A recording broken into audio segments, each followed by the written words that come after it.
Hello, আসসালামু আলাইকুম। সবাই কেমন আছে? আশা করি সবাই ভালো আছেন।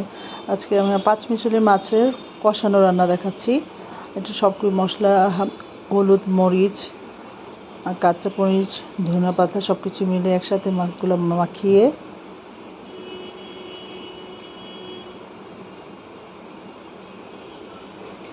সব কিছু চুলোতে বসিয়ে পরিমাণ মতো পানি দিয়ে বসিয়ে দেব।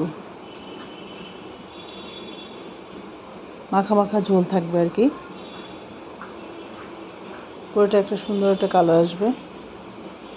এই পানিতেই সিদ্ধ হয়ে যাবে মাছটা, কষানো হয়ে যাবে। এটা মাছ কষানো মাছ রান্না হবে।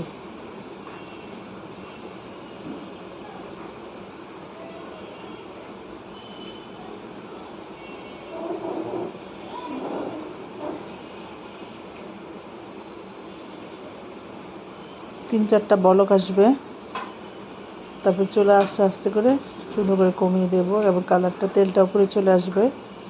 সুন্দর একটা কালার আসতেছে মাছটা। এবার রান্না করে খেয়ে দেখতে পারেন। খুবই মজার এবং সুস্বাদু রান্না এটা।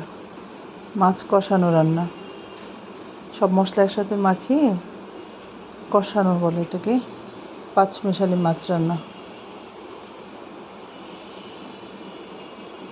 সবাই ভালো থাকবেন।